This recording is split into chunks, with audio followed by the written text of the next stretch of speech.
পড়ার বিষয় পক্ষ থেকে বলছি, তোমরা যারা ক্লাস 12 এ পড়ছো অর্থাৎ 4th সেমিস্টার দেবে এবং যাদের ইতিহাস আছে তাদের ইউনিট 4 এর যে চ্যাপ্টার 1, সেই চ্যাপ্টার 1 এর ইতিপূর্বে আমরা সাজেশন দিয়ে দেওয়া হয়েছে। আগেরটা তো আমরা কমপ্লিট করেই ফেলেছি এবং বেশ কিছু কোশ্চেনের উত্তর এবং দেওয়া এবং বুঝিয়ে দেওয়া সম্পূর্ণ হয়েছে।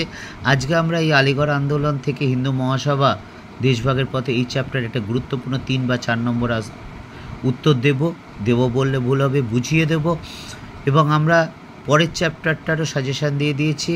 এই আলিগড় আন্দোলনের চ্যাপ্টারটা শেষ হওয়ার পরে কিন্তু আমরা সংগঠিত জাতীয়তাবাদী অর্থাৎ চ্যাপ্টার 2 এর যে গুরুত্বপূর্ণ প্রশ্নগুলো দিয়েছে সেগুলো নোট বা দিয়ে দেবো এবং সেগুলো বুঝিয়ে দেবো। যদি ভালো লাগে চ্যানেলটা অবশ্যই লাইক করে সাবস্ক্রাইব করে বেল আইকন টিপে রেখো। আমরা ইতিহাস ছাড়া পল সায়েন্স, শিক্ষা বিজ্ঞান এবং দর্শন নিয়ে আমরা আলোচনা করি, ঠিক উচ্চ মাধ্যমিক শিক্ষা সংসদ যেভাবে বলেছে।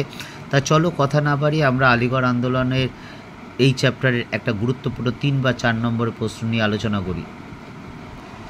দেখো, প্রশ্নটা হচ্ছে আলিগড় আন্দোলনে থিওডর বেকের অবদান আলোচনা করো। আমরা আলিগড় আন্দোলন হচ্ছে যে সৈয়দ আহমদ খান প্রথম জীবনে কংগ্রেসের একনিষ্ঠ সমর্থক হলেও পরবর্তীকালে তিনি কংগ্রেসি রাজনীতি থেকে সরে আসেন এবং তার ধারণা হয় যে কংগ্রেসি রাজনীতি হচ্ছে হিন্দু রাজনীতি, কাজেই এই কংগ্রেসের নেতৃত্বে ভারত যদি স্বাধীন হয় মুসলমানদের কোনো স্বার্থ রক্ষিত হবে না, মুসলমানরা কোনো সুযোগ সুবিধা ভোগ করতে পারবে না। কাজেই মুসলমানদের অগ্রগতির জন্য 1875 সালে মোহামেডান অ্যাংলো ওরিয়েন্টাল কলেজ স্থাপন করেন, যা পরবর্তীকালে আলিগড় বিশ্ববিদ্যালয়ে পরিণত হয়। এবং এই যে আলিগড় আন্দোলন গড়ে তুলেছিলেন এবং যতটা সাফল্য পেয়েছিলেন তার নিজস্ব তো অবশ্যই কৃতিত্ব আছে, নিয়ে কোনো সন্দেহ নেই।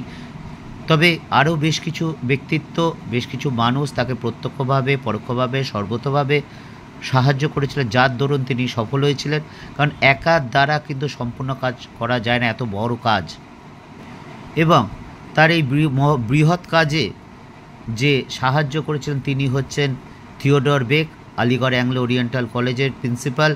এই থিওডর বেক 1883 সালে আলিগড় কলেজের প্রিন্সিপাল নিযুক্ত হন এবং প্রিন্সিপাল নিযুক্ত হয়ে কলেজের আধুনিকীকরণের দিকে লক্ষ্য রাখেন, বিশেষ করে শৃঙ্খলা, পাঠ্যক্রম, ইংরেজি শিক্ষা বা পাশ্চাত্য শিক্ষার দিকে তিনি বিশেষভাবে জোর দেন। এবং সৈয়দ আহমেদ যে নীতি বা আদর্শকে বাস্তবায়িত করতে চেয়েছিলেন, অর্থাৎ মুসলমানরা যাতে শিক্ষা দীক্ষা, জ্ঞান বিজ্ঞান চর্চা আধুনিকীকরণ হয়ে ওঠে, যাতে তারা সমকক্ষ হয়ে উঠতে আধুনিক পাশ্চাত্য শিক্ষায়, তারকে কিন্তু বাস্তবায়নের সাথে এই থিওডর বেক ঘনিষ্ঠভাবে যুক্ত ছিলেন। এছাড়া থিওডর বেক ইংরেজ সমাজ ও সরকারের মধ্যে আলিগড় আন্দোলনের লক্ষ্য ও প্রয়োজনীয়তা ব্যাখ্যা করেন। কারণ আমরা জানি ব্রিটিশ সরকার ভারতে ডিভাইড অ্যান্ড রুল পলিসি চালু করেছিলেন বা নীতি গ্রহণ করেছিলেন। এটা প্রত্যেক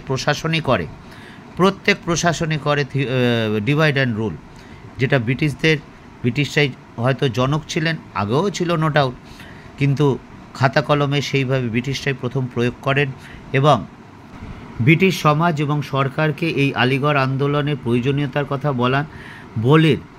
বলেন যে এদের যদি আলাদা করে রাখা যায়, অর্থাৎ হিন্দুদের থেকে যদি আলাদা করে রাখা যায় যে কোনোভাবেই হোক, তাহলে কিন্তু তারা সহজেই, যদি হিন্দু মুসলমান নিজেদের মধ্যে দ্বন্দ্ব থাকে, তাহলে তারা কিন্তু সহজেই এখানকার শাসন কার্য পরিচালনা করতে পারবে।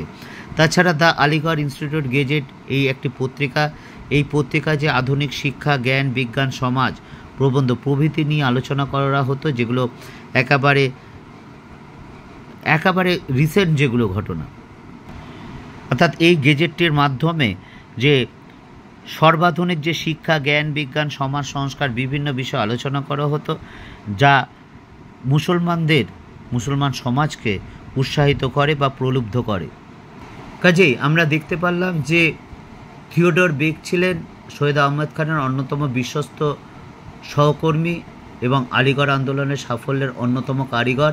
অর্থাৎ আলিগড় আন্দোলন যে এই মাত্রায় সাফল্য অর্জন করেছিলেন, তাতে কিন্তু সৈয়দ আহমেদের সাথে সাথে এই থিওডর বেকেরও অন্যতম ভূমিকা আছে এবং থিওডর বেকের সহযোগিতা ছাড়া সৈয়দ আহমেদ হয়তো এতটা সাফল্য লাভ করতে পারতেন না। পড়ার বিষয়ের পক্ষ থেকে এতটুকুই, অগ্রিম শুভেচ্ছা রইল সকলের জন্য।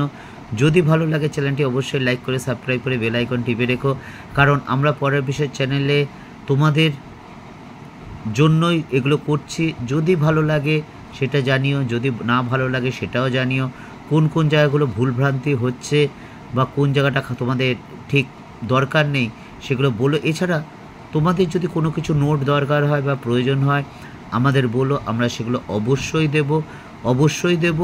শুধু দেব না, বুঝিয়েও দেব। আমরা 4টে সাবজেক্ট আগেই বলে দিয়েছি, হিস্ট্রি, পল সায়েন্স, ফিলোসফি বা এডুকেশন। এই সমস্যা যদি কোনো সমস্যা থাকে এই সংক্রান্ত, তাহলে আমাদের বলো, আমরা অবশ্যই তোমাদের সমস্যার সমাধান করার চেষ্টা করব। পড়ার বিষয়ের পক্ষ থেকে এতটুকুই, অগ্রিম শুভেচ্ছা রইল সকলের জন্য।